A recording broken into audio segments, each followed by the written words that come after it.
하나님의 그 영광스러운 복음은 이 땅을 살아가는 모든 성도들의 힘과 능력의 근원이 되는 것이지요. 예수 그리스도께서 이 땅에 오셔서 보여주시고 들려주시고 행하신 모든 일들은 우리가 매일 먹는 양식처럼, 매일 마시는 음료처럼 성도의 삶에 반드시 날마다 필요한 양식이고 음료가 되는 것입니다. 모든 성도의 힘과 능력은 다 여기서부터 출발하는 것이지요.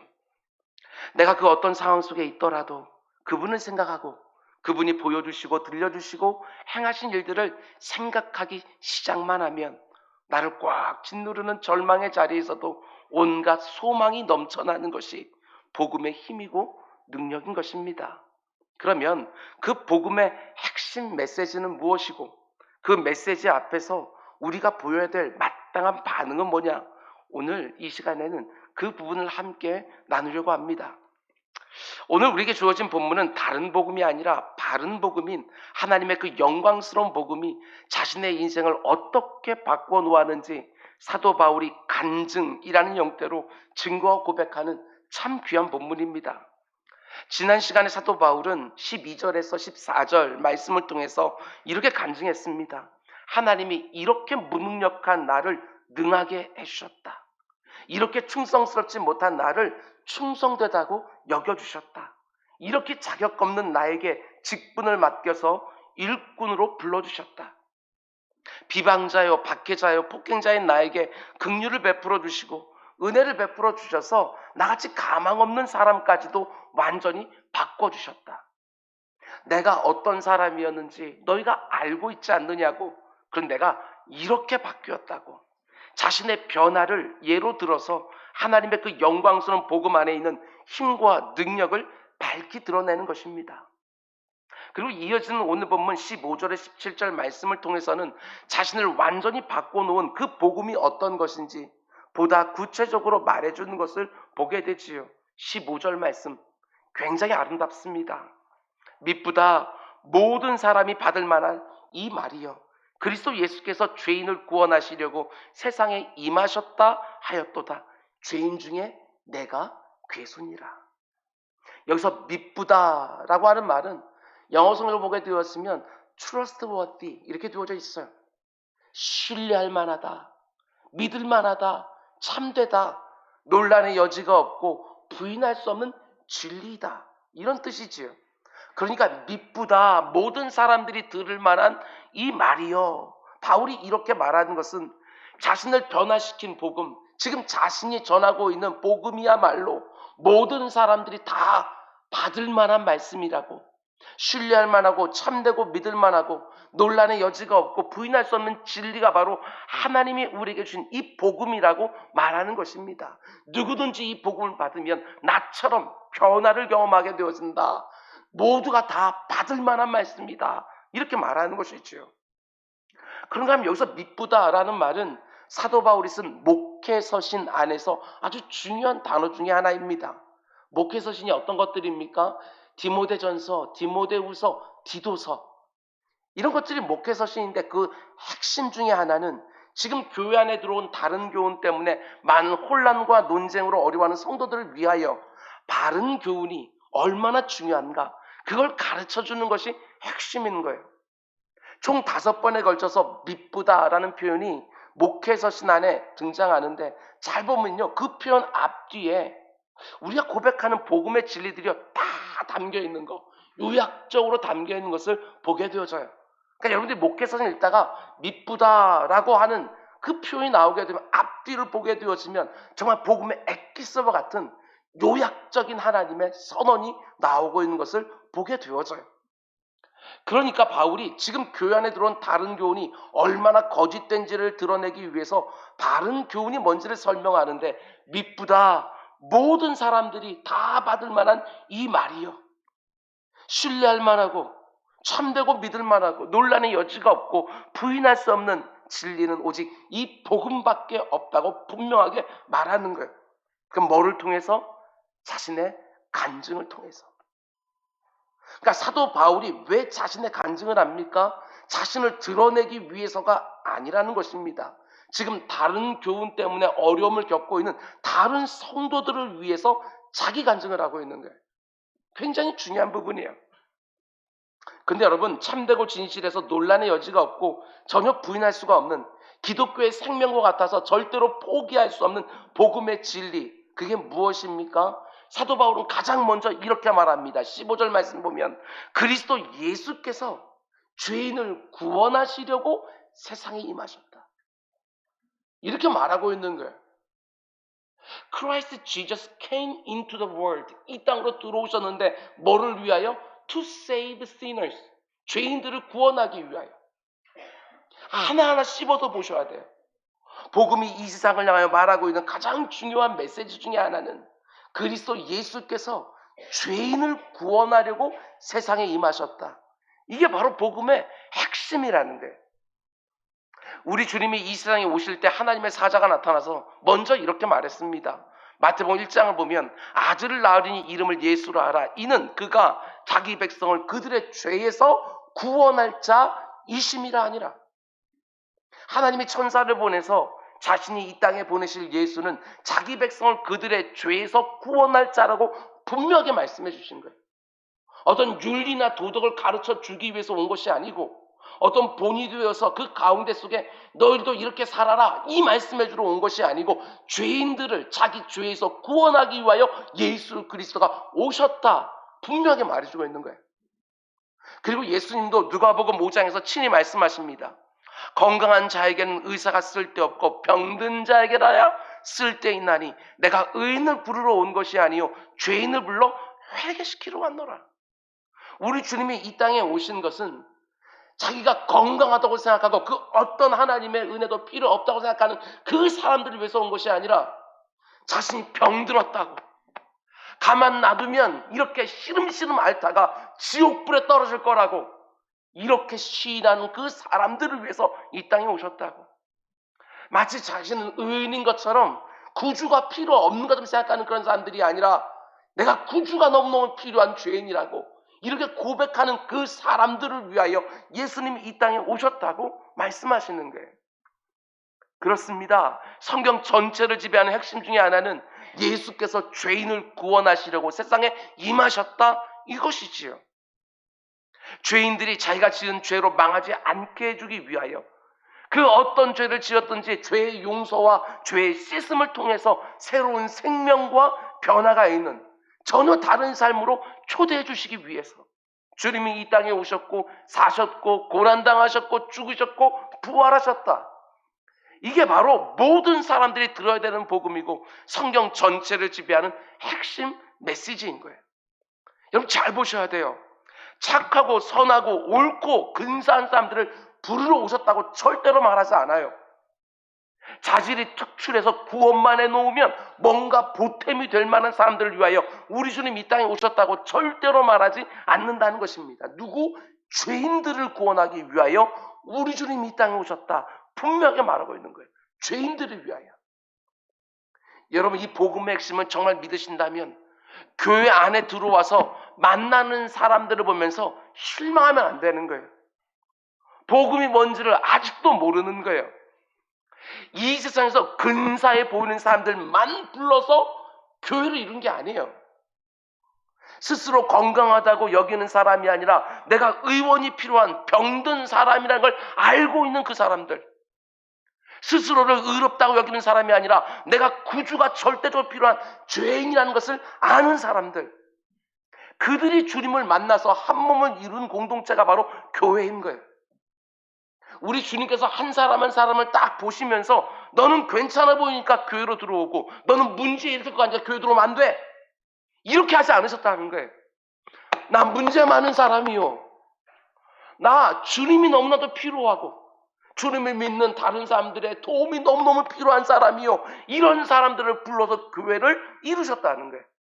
그러니 교회 안에는 병든 사람들 천지이고 죄인들 투성인데 교회 안에 와서 왜 이렇게 병든 사람이 많냐고, 왜 이렇게 죄인들이 많냐고 이렇게 말하는 사람은 아직까지도 복음이 뭔지를 모르는 거잖아요. 로마서 3장에 말하는 것처럼 예수 그리스도를 믿음으로 말미암아 모든 믿는 자들에게 미치는 하나님의 은이 차별이 없다. 모든 누구든지 믿기만 하면 구원을 받고 교회 안으로 들어오는 거예요. 우리 주님은 이 땅에 죄인을 부르러 오셨고 자신이 죄인이라는 것을 알고 그 구주를 나의 구주로 영접하는 자는 누구든지 구원을 받고 교회 안으로 들어오는 거예요. 내가 죄 중에 태어나서 스스로는 도저히 어쩌지 못하는 죄 가운데 있는 줄 알고 아파하고 탄식하고 고통하고 주를 찾고 의지하는 자마다 우리 주님이 십자가 위에서 이루신 그 완벽한 대속의 공로로 그 어떤 죄든지 용서가 되는 거예요.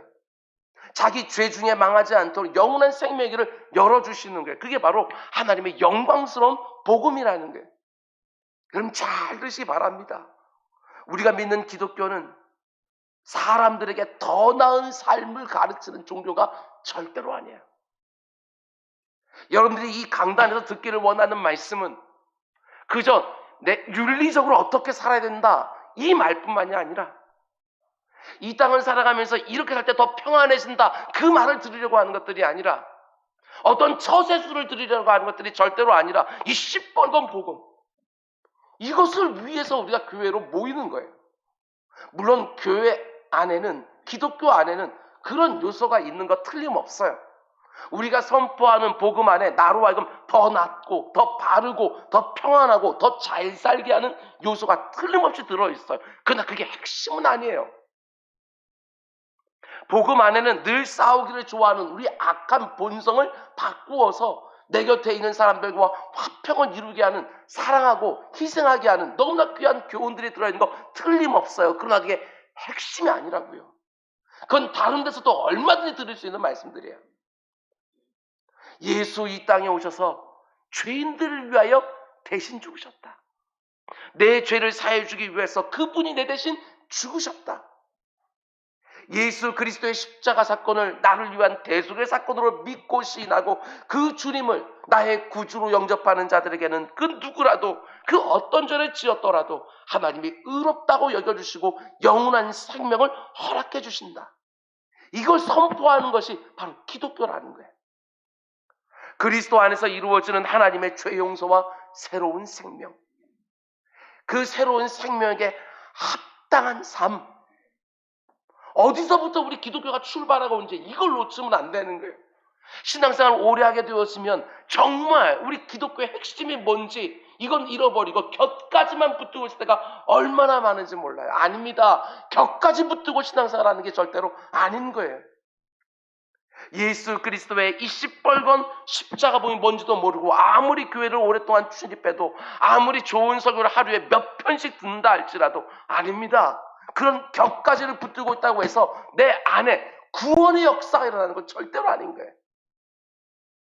교회를 오랫동안 출입하고 좋은 설교를 계속 듣고 있으면 내가 조금 더 도덕적이고 조금 더 윤리적인 사람이 혹 될지는 몰라도 고작 그 정도를 가지고 이전 것은 지나갔으니 보라 네가 새 것이 되었노라 이렇게 말할 수는 없는 거예요. 예수 이 땅에 오신 것은 죄인들을 구원하기 위하여 오셨고 죄 중에 태어나서 죄만 더하며 사는 내가 그리스도 대속의 은혜 안에서 용서받고 새로워졌다는 사실을 절절하게 깨닫기 전에는 아직 진실한 성도가 되었다고 말할 수가 없는 거예요. 교회를 다닌다는 것 자체, 성경이 요구하는 윤리적인 요구, 뭔가를 하고 뭔가를 하지 않고 그 자체가 내가 구원받은 성도라는 것을 보증해주는 표가 절대로 될 수가 없어요. 우리 주님 죄 중에 있는 나를 구원해 주시기 위하여 이 땅에 오신 것이지요. 그게 복음의 핵심. 여러분, 그런데 예수께서 죄인을 위하여 이 땅에 오셨다고 하는 이 복음의 핵심 메시지 앞에서 죄인된 여러분과 제가 마땅히 보여야 될 반응이 뭐냐? 그걸 사도 바울이 보여줘요. 사도 바울이 보여주는 반응을 한번 보시기 바랍니다. 그리스도 예수께서 죄인을 구원하시려고 세상에 임하셨다 하였도다. 죄인 중에 내가 괴수니라. 여러분, 죄인 중에 내가 괴수입니다. 예수님이 이 땅에 죄인들을 부르러 오셨는데 그 부르러 오신 죄인이 바로 다른 사람이 아니라 바로 저입니다. 이 고백 말입니다. 이 반응이 구원받은 모든 진실한 성도들의 동일한 반응이 되어야 되는 거예요. 사도 바울처럼 다메섹 도상에서 주님을 만나는 극적인 사건을 경험하고 주님을 나의 구주로 영접하든지, 아니면 디모데처럼 모태신앙으로 태어나 어느 순간에 자연스럽게 주님을 나의 구주로 영접하든지, 그런 건 저는 상관없어요. 그러나 죄인을 구하러 이 땅에 오신 주님 앞에서 제가 바로 그 죄인입니다. 저야말로 예수님이 절대적으로 필요한, 누구보다도 필요한 바로 그 죄인이 바로 접니다. 이 고백이 반드시 있어야 되는 거예요. 그래야 예수 그리스도와 비로소 관계가 제대로 맺어지기 시작하는 거예요. 이 고백이 없으면 아무리 내가 교회 안에서 이런저런 직분을 가지고 이런저런 사역을 하고 있다 할지라도 내가 거듭난 성도라고요 절대로 말할 수가 없는 거예요. 죄인을 찾으러 오셨기 때문에 죄인이라고 고백하는 사람들이 예수 그리스도 안으로 들어가게 되었습니다. 내가 죄인이 아니라고 말할 수 있는 사람 단 하나도 없습니다. 우리 주님 죄인을 위하여 이 땅에 오셨다고 성경이 말할 때 여러분 중에 혹시 누구라도 누가 봐도 죄인처럼 보이는 흉악범을 생각할지 모르겠지만 아닙니다. 성경이 죄인은 아닌 사람 없다고 성경은 말하는 거예요. 의인은 없나니 하나도 없다. 모든 사람이 죄를 범하였으며 하나님의 영광에 이르지 못하게 되었다. 이게 바로 성경의 선언이에요. 무엇이 선이고 무엇이 악인지 그 기준 자체가 되신 하나님이 이 땅에 오가는 사람들을 쭉 보니까 의인은 하나도 없고 온통 죄인밖에 없구나. 이게 바로 하나님의 선언이에요. 아무로 겉으로 볼 때는 내가 그럴듯한 괜찮아 보이는 의인처럼 보여도 내 중심까지 들여다보시는 하나님 말씀하시는 것이지요. 의로운 사람이 아무리 눈 씻고 봐도 없구나. 다 죄인뿐이구나. 하나님의 선언이에요. 내가 어떻게 나를 생각하든지 내 느낌이 어떤지 이거 상관없이 하나님께서 다 죄인이구나. 한 사람도 예외도 없이. 그러므로 그 어떤 사람도 제가 바로 그 죄인입니다. 주님이 부르러 오신 그 죄인이 바로 접니다 하고 절절하게 자신의 죄됨을 고백해 본 적이 없는 사람은 아직도 복음의 가장 중요한 심장을 모르는 거예요. 여러분, 사도 바울은 오늘 본문에서 죄인 중에 내가 괴순이라 이 고백을 하기 전에도 이와 비슷한 고백을 이곳저곳 했습니다. 시기적으로 보게 되어지면 가장 먼저 고린도전서 15장을 보면 모든 사도들 중에서 나는 제일 작은 사도입니다. 이렇게 고백하지요. 에베소서 3장을 보게 되어지면 모든 성도들 가운데 제일 작은 자보다도 나는 더 작은 자입니다. 이렇게 고백을 해요. 그런데 오늘 본문을 보면 이제 순교할 때가 거의 된 줄로 알고 너무나 위대한 그 하나님의 일꾼이 자기 자신을 가리켜 이제 뭐라고 말합니까? 죄인 중에 내가 괴순이라. I am the worst. 가장 악하다고, 가장 못되다고, 가장 나쁘다고. 나는 죄인들 중에서도 제일 나쁜 자라고, 죄인들 중에서도 제일 악한 자이고, 나보다 더 나쁘고 더 악한 자는 아무도 없습니다. 누가? 사도 바울이 이렇게 고백하고 있는 거예요. 언제? 그가 죽음을 얼마 남겨놓지 않은 그 시점에. 우리가 늘 말하는 것처럼 일평생을 가지고 우리가 성화를 이루어가는데, 그렇다고 한다면 그 사도 바울의 개인의 인생을 놓고 보았을 때 성화가 가장 많이 이루어진 그 상태, 복음도 가장 많이 깨달은 그 상태, 하나님의 은혜가 뭔지를 절절하게 느끼는 바로 그 상태에서 그가 고백하는 거, 내가 가장 나쁜 놈입니다. 이렇게 고백하고 있는 거예요. 여러분, 바울의 이 고백을 보면서 참 많은 성도들이 이렇게 생각하기도 하지요. 이야, 바울이 정말 겸손하구나. 위대한 사도가 이렇게 자기를 낮추고 있구나. 그런데 여러분, 저는 절대로 생각하지 않습니다. 바울이 단지 겸손해서 지금 자기를 내가 죄인 중에 괴수입니다 이렇게 고백하고 있다고 저는 절대로 보지 않아요. 우리는 유교의 영향을 오랫동안 받았던 문화권에 있기 때문에 많은 성도들이 바울의 이 고백을 자신을 낮추고 있구나, 이렇게 위대하고 이렇게 출중한 하나님의 사람이 자기를 낮춘다 이렇게 생각하지만 저는 그렇게 읽지 않아요. 바울은 지금 정말 그렇게 자신을 보고 있어요. 내가 바로 죄인 중에 괴수입니다. 이게 바로 기독교 신앙의 핵심이에요. 내 신앙이 건강한가, 내가 신앙생활을 제대로 하고 있는가, 이것을 가늠하는 것은 다른 게 아니에요. 내가 내 자신을 어떻게 보고 있는가, 이걸로 가늠하는 거예요. 실제로 성경 안에서 만나거나 교회에서 안에서 만나는 모든 위대한 성도들의 공통점은요, 오늘 본문의 바울처럼 자기 죄로 인한 탄식, 자기 죄에 대한 고통과 아픔, 이게 뭔지를요 생생하게 알았다는 거예요. 구약 성경에서 가장 위대한 하나님의 선지자로 꼽혀지는 이사야 선지자를 보십시오. 그 신실한 선지자가 성전 안에 가득한 하나님의 영광을 딱 보자마자 어떻게 합니까? 너무나 감격스러워하는 게 아니라 소리를 지르면서 겁에 질려서 두려움에 탄식하기 시작해요. 화로다 나요. 내가 망하게 되었노라. 나같이 부정한 사람이 하나님을 배웠도다.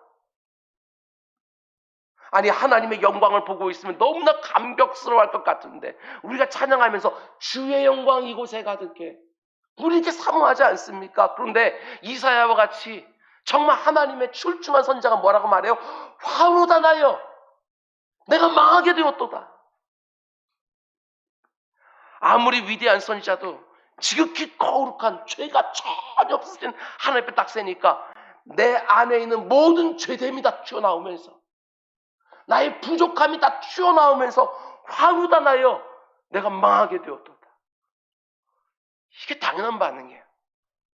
베드로가 예수님을 처음 만났을 때도 마찬가지 아닙니까? 베드로가 예수의 무릎 아래 엎드려 주여 나를 떠나소서, 나는 죄인이로소이다. 부끄러운 거예요. 너무너무 그 앞에서 다 드러나니까 너무 수치스러운 거예요. 견딜 수가 없는 거예요. 우리 주님 이 땅에 오셔서 스스로를 가리켜 내가 빛이다 말씀하셨는데, 그 빛 대신 주님 앞에 딱 서서 내 자신을 보니까 이는 어떻게 되어져요? 내 자신의 죄악됨, 내 자신의 무가치함, 내 안에 있는 그 더럽고 추하고 역겨운 모든 죄들이 하나하나 다 들추어지면서 나는 죄인으로서이다, 이 고백을 터뜨리고 있는 거예요. 사도 바울은 이렇게까지 탄식하기도 합니다. 오호라, 나는 곤고한 사람이로다. 누가 나를 이 사망의 몸에서 건져내랴. 여기서 곤고하다란 말의 뜻이 뭐예요? 이런 뜻이지요. 나는 정말 비참한 사람이라고, 끔찍한 사람이라고, 너무나 형편없는 불쌍한 사람이라고, 하나님의 그 엄청난 은혜를 받고 있으면서도 여전히 이 모양 이 꼴이라고 고백하고 있는 거예요. 오라, 오라. 이게 뭔지 좀 아시겠습니까? 이런 게 뭔지를 알고 신앙생활을 하고 있는가? 나의 죄악됨, 나의 부족함, 나의 자격 없음. 담에서 도상에서 부활하신 예수님 만난 다음에 일평생을 주님을 위해서 힘을 다해 헌신했던 사도 바울이 자기 자신을 보면서 내가 바로 죄인 중에 괴수라고, 나처럼 예수가 필요한 죄인은 또 없을 거라고, 죄인 중에서 내가 가장 질이 나쁜 죄인이라고, 이렇게 말하는 바울의 마음이 뭔 줄 알고 신앙생활을 하고 있냐는 거예요. 여러분도 그렇고 저도 그렇고 얼마나 이 부분이 부족한지 몰라요. 내가 예수 믿기 전에도 괜찮은 사람이었고 내가 예수 믿은 다음에는 더 괜찮은 사람이 된 것처럼 생각할 때가 많지만 아닙니다. 어림도 없지요. 지금 바울이 쏟아내고 있는 것 같은 내가 바로 죄인 중에 괴수입니다 하는 자기 인식, 이게 너무나도 부족한 거예요. 그래서 하나님 앞에서 늘 억울해하지요. 왜 나 같은 사람에게 복을 안 주냐고. 그래서 늘 사람들을 보면서 못마땅한 거예요. 왜 나 같은 사람 안 알아주냐고. 아닙니다. 내가 죄인 중에 괴수라고 여기는 사람이 하나님이 내게 뭘 허락해 주시든지 다 과분한 것이고, 내가 모든 죄인들 중에 가장 나쁜 놈이니까 다른 사람들이 날 어떻게 대하든지 그게 이상할 것이 없고, 이게 뭔 줄을 아시냐는 거예요. 내 자신이 얼마나 악하고 못되고 형편없는지 우리 주님의 그 과분한 은혜 앞에서 나를 제대로 봐야 부하든지 가난하든지 병약하든지 건강하든지 높은 자리든 낮은 자리에 있든지 모든 것이 다 과분한 은혜로 감사하고 감격하며 살게 되는 것이고, 그 어떤 상황 속에도 하나님을 높이며 살 수 있는 것이고, 내가 바로 죄인 중에 괴수입니다, 내가 모든 죄인들 중에 가장 악질 죄인입니다. 자신을 제대로 보고 있어야 다른 사람들을 볼 때 나보다 나은 사람으로 여기면서 한 몸됨을 이뤄갈 수 있는 거예요. 그렇다고 여러분 이 부분을 오해하면 안 됩니다. 내가 내 자신을 죄인 중에 괴수로 보면서 산다고 해서 내 영혼이 우울해지고 어두워지는 것은 절대로 아니다.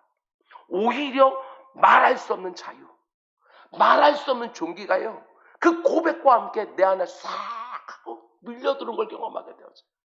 정말 그래요. 경험해 보신 분들 있으실 거예요. 우리 주님이 죄인을 위하여 이 땅에 오셨기 때문에 내가 죄인입니다. 나는 예수 없이 살 수 없는 죄인입니다. 나는 그 누구보다도 주님이 훨씬 더 필요한 악질 죄인입니다. 이렇게 시인할 때 자신을 죄인이라고 고백하는 사람들을 위하여 이 땅에 오신 주님이요, 말할 수 없는 자유와 평안과 존귀를 가지고 내 안에 들어오시는 거예요. 내가 죄인 중에 괴수라고 고백하면서 그 죄인을 찾으러 오신 주님을 찾고 의지하고 매달리기 시작하면요, 그 주님이 내 안에 싹 들어오셔서 나를 어떻게 만들어놔요? 질그릇 속에 담긴 보배로. 여전히 약하고 악하고 못됐지만 그 안에 보배가 되신 예수 그리스도께서 내 안에 좌정하셔서 나를 더 존귀케 하고 자유케 해주시는 거예요. 여러분, 이 세상처럼 내 속에 있는 죄가 만들어내는 수치와 두려움. 여러분, 아담과 하와가 맨 처음 죄를 짓고 나서 뭐예요? 몸을 가렸어요. 그 전까지는요, 벗었으나 부끄럽지 않았어요. 벗었기 때문에 부끄러운 것이 아니라 죄가 들어오니까 부끄러워진 거예요. 그러니까 자기를 치장하기 시작하지요. 우리 안에도 마찬가지 아닙니까? 다 나의 못남과 죄됨, 나의 부족함과 수치, 이런 것들을 가리기 위해서 겉으로 얼마나 치장을 많이 하는지 몰라요. 더 근사해 보이게 하기 위하여, 더 괜찮아 보이기 위하여 여전히 이 안에는 못된 것들, 부끄러운 것들 가득가득 차 있는데, 그런데 주님 앞에서 내가 죄인입니다 하고 있는 모습 그대로 다 드러내니까 참 자유가 쫙 들어오는 거예요. 참 자유. 저는 원래 그런 못된 놈입니다 하는 내서 고백에서 오는 참 자유. 이 세상처럼 더 많은 것, 더 좋은 것으로 내 인생을 채우려고 하는 그 수고, 그 고단함. 그죠? 더 많은 것 가져야 되고 더 좋은 것 가져야 되니까 그 수고가 얼마나 커요. 거기서 오는 고단함이 얼마나 극심해요. 그런데 수고하고 무거운 짐진 자 다 내게로 오라, 내가 너희를 쉬게 하리라 하는 그 주님 앞에 응답하면서 그 주님 안으로 쓱 들어가니까 참 쉼이 뭔지를 알게 되었어요. 참 쉼. 그게 바로 내가 죄인입니다, 내가 주님이 찾으시는 바로 그 죄인입니다 하는 이 고백해 주는 자유와 쉼이지요. 여러분, 기독교 이단 중에 하나인 구원파들은 이렇게 가르치기도 합니다. 이렇게 말하는 사람들 주변에 혹 있는지 모르겠어요. 예수님이 우리 죄를 이미 다 용서해 주셨으니까 더 이상 자신을 죄인이라고 고백하면 안 된다. 잘 들어보셔요. 예수 믿은 후에 내가 죄인이라고 시인하게 되어지면 예수님의 사죄의 은총을 부인하는 것이 되어진다. 아닙니다. 택도 없지요. 바른 교훈이 아니라 틀림없는 다른 교훈이에요. 오늘 본문에서 보여주는 것처럼 사도 바울과 같은 출중한 하나님의 일꾼이 내가 죄인 중에 괴수니라, 죽는 날이 얼마 남지도 않았는데 이 고백을 하고 있는데 무슨 소리 하고 있는 거예요? 기독교 교회가 알고 있는 최고의 성인이라고 말하는 어거스틴이라는 사람, 한번 보십시오. 그의 기록을 보게 되었으면 이제 죽는 날이 얼마 안 되었을 때, 일어날 기력도 없으니까 자신이 너무나도 사랑했던 다윗의 참회시들, 회개시들을 벽에다 다 붙여놓고 그걸 계속 읽으면서 눈을 감고 암송하면서 하나님, 저 같은 죄인 받아달라고, 저 같은 죄인 꼭 그 영원한 안식으로 인도해 달라고 이렇게 사모하며 절절하게 기도하다가 하나님 아버지의 품으로 쑥 하고 들어간 거예요. 여러분, 예수 그리스도를 나의 구주로 영접한 모든 진실한 성도들 안에는 예외가 없어요. 예외가. 내 자신의 무자격함과 무가치함에 대한 자기인식, 나의 연약함과 악함에 대한 탄식과 슬픔, 그럼에도 불구하고 나 같은 죄인을 버리지 않으시고 끝까지 붙들고 계시는 구주에 대한 감격, 이런 것들이 있는 거예요. 이런 것들이 뭔 줄을 알아야 예수 믿는 맛을 알 텐데. 고작해야 이렇게 저렇게 살아야 된다고 하는 처세술이나 윤리적인 그런 것에 귀를 쭉 뚫고 있으니까 그런 말씀 들으면서 은혜 받았다고 그러면서 삶의 교훈 하나 얹어놓는 거, 여러분 그것이 우리들을 참되게 변화시키는 것이 절대로 아니라는 거예요. 내가 죄인 중에 괴수라고 하는 그 고백들을 계속 쏟아놓을 수 있는, 그래서 하나님이 나는 계속해서 필요한 사람이라고 고백할 수 있는 그런 진실한 그리스도인들 말입니다. 오늘날의 교회들과 성도들이요, 이 사회로부터 이런저런 비난과 조롱을 받는 것은 절대로 윤리적이고 도덕적인 이런저런 한계 때문이 아니에요. 많은 사람들이 말하는 것처럼 목회자들의 그런 부도덕한 모습, 교회 직분자들의 그런 본이 되지 못하는 어리석은 모습들, 이런 문제 때문에 교회가 지탄받는 것이 절대로 아니라는 거예요. 그런 문제들은 벌써 교회가 생긴 지 2000년이 넘는 세월 동안 한 번도 끊이지 않고 교회 안에서 그런 소식들이 들려왔어요. 그런 게 진짜 문제가 아니라 내 자신을 보는 눈, 그걸 잃어버렸어요. 그게 핵심이에요. 내 본성 안에 있는 그 무수한 죄성과 관계를 제대로 보지 못하니까 교회 안에서 늘 싸우고 비난하고 정죄하고 갈라지고, 뭐가 근본인지를 알아야지. 갈라지고 깨지고 비난하고 싸우고 이게 근본이 아니라 내 자신을 보는 눈이 없으니까 그런 열매들이 맺혀버리는 거예요. 세상에 나아가서 우리가 구제를 더 열심히 하게 되었지만 사람들이 교회를 바라보면 찬사를 보내주고 교회 안으로 들어와서 예수를 믿습니까? 어림도 없지요. 악한 죄인들이 그게 핵심이 아니에요. 당연히 구제하고 나눠야지. 근데 그게 핵심이 아니라고요. 핵심 우리 성도들이 내 자신을 보는 눈을 회복하는 것. 우리는 다르다. 나는 다르다. 백날 이 소리 하고 있어봐요. 그 가운데 속에 구원의 역사가 일어나는지. 내 자신을 보는 눈, 그렇게 합니다. 제대로 봐야 돼요. 그런가 하면 사도 바울이 죄인 중에 내가 괴순이라 이렇게 말할 때 우리가 놓지 말아야 되는 또 한 가지 사실인데요. 잘 보십시오. 중요해요. 어떤 분들은 오늘 본문에 나오는 사도 바울의 이 간증을 이런 식으로 들었을지도 모르겠어요.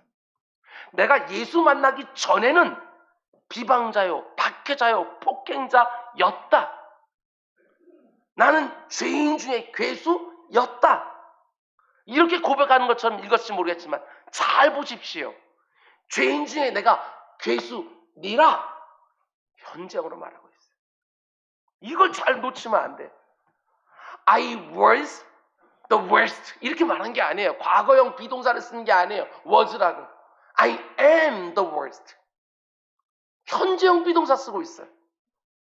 이걸 놓치면 안 돼요. 내가 예수 만나기 전에 그때 죄인 중에 괴수였다. 과거형으로 말하는 것이 아니라 나는 여전히 죄인 중에 괴수니라 현재형으로 말하는 거예요.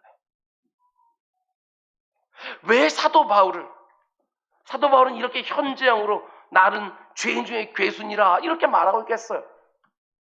지금도 무수한 죄를 내가 짓고 있으면 이런 말이겠습니까? 틀림없는 것이 아니에요. 그거는 내가 지금도 예수 믿는 자들을 비방하고 핍박하고 폭행하고 있습니다. 이런 말이겠어요? 아니요. 그는 예수 믿으라고 복음 전하고 있잖아요.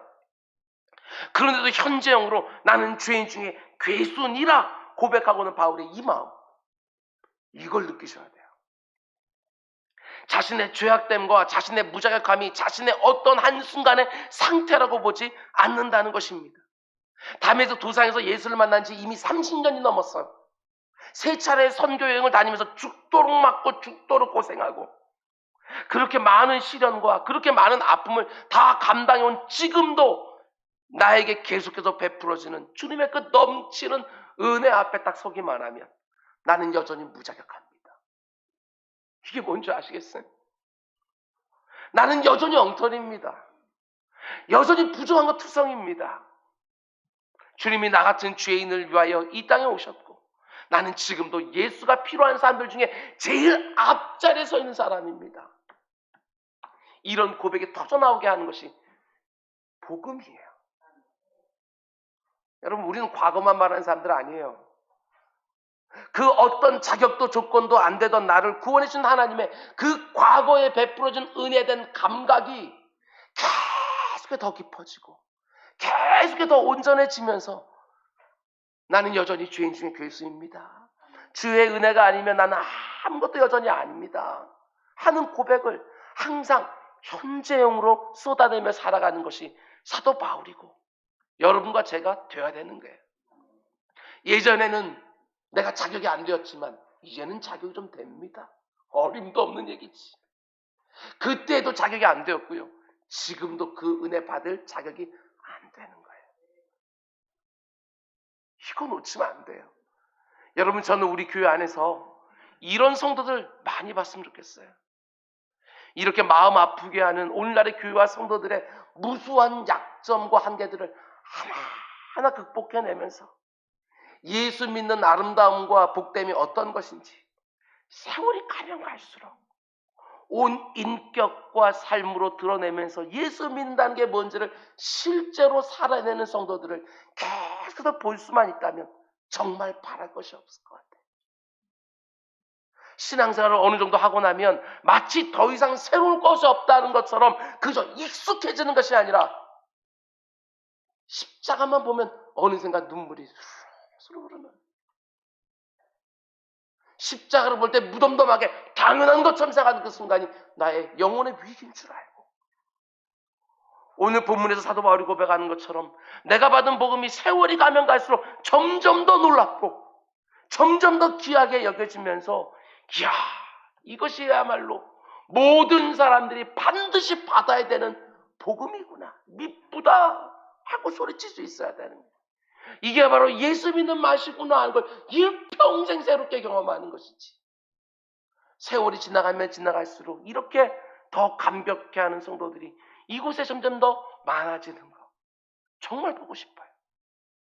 예수 믿는 연조가 늘어가면 늘어갈수록 복음의 깊이가 더해지고 은혜를 깨닫고 은혜로 살고 은혜로 덧입는 삶의 존귀와 영광이 어떠한 것인지를 점점 더 새롭게 알아가는 사람들이 여기저기에서 증거로 딱 서 있어서 저분들 좀 보라고, 이제는 머리가 하얗게 되어서 신앙생활 그렇게 많이 하고 말하는 것만 딱 들어도 나하고는 다른 것 같은, 정말 성화를 많이 이룬 것 같은데도 가슴을 여전히 치면서 나는 죄인이라고, 하나님의 은혜가 여전히 필요한 죄인이라고 이렇게 말하는 사람들을 딱 보기만 해도 우리 다음 세대, 우리 자녀들이 이야, 예수 믿는 복됨이라는 게 바로 저런 거구나, 살아있는 표가 될 수 있는 그런 분들이 점점 더 많이 나오는 교회 될 수 있기를 주님의 축원드립니다.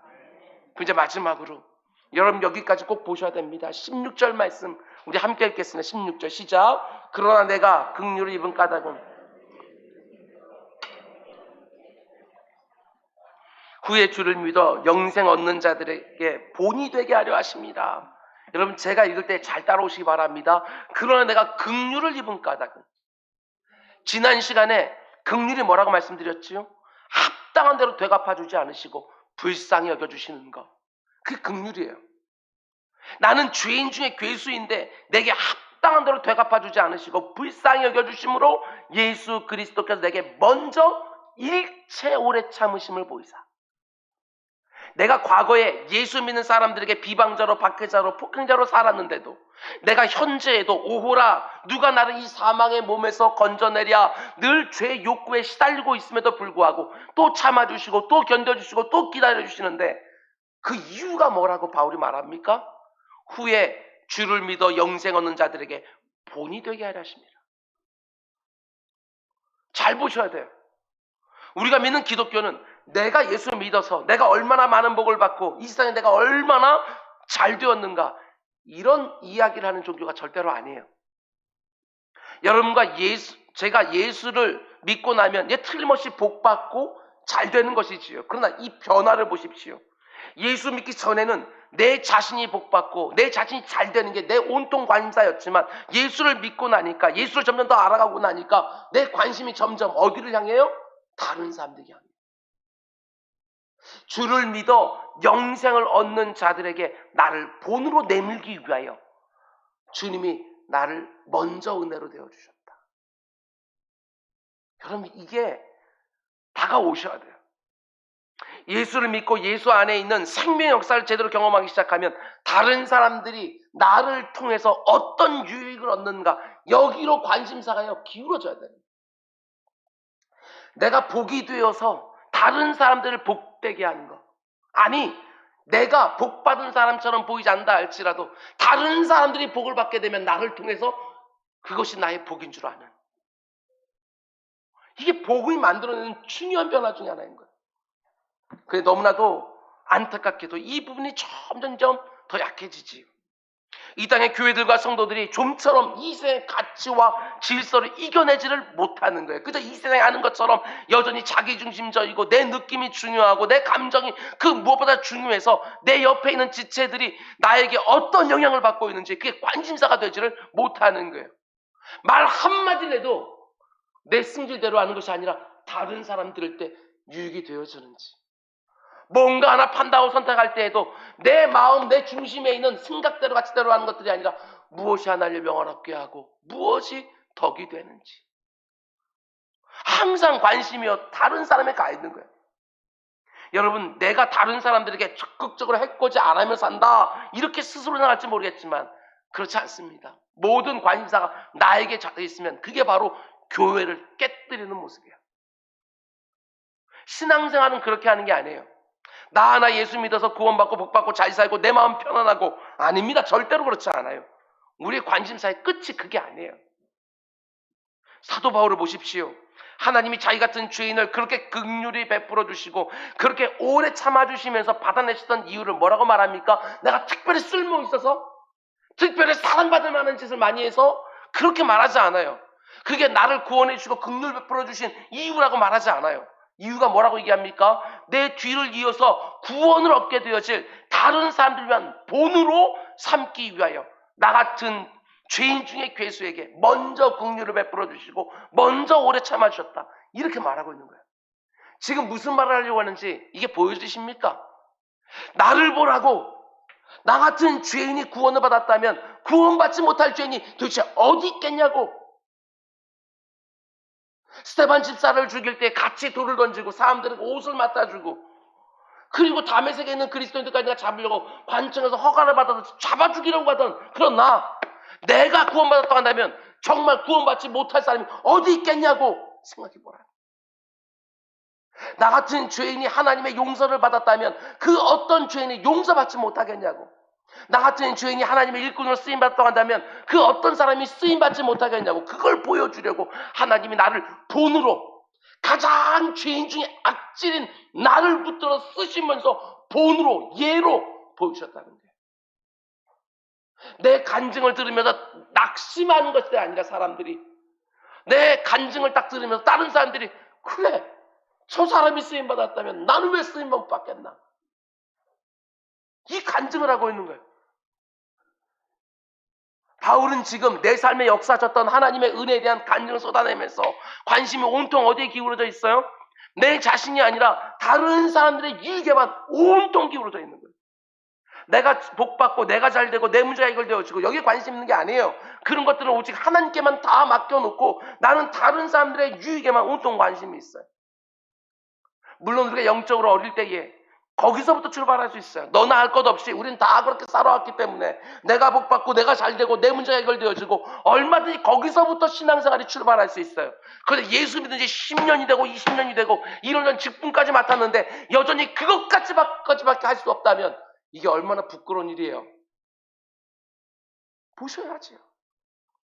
나 같은 것을 선대해 주신 하나님 보면서 내 곁에 있는 사람들도 이야, 저런 사람도 받아주신 거 보니 나 같은 사람은 틀림없이 받아주겠구나, 나 같은 사람 거절 안 하시겠구나. 이게 진짜 간증이지.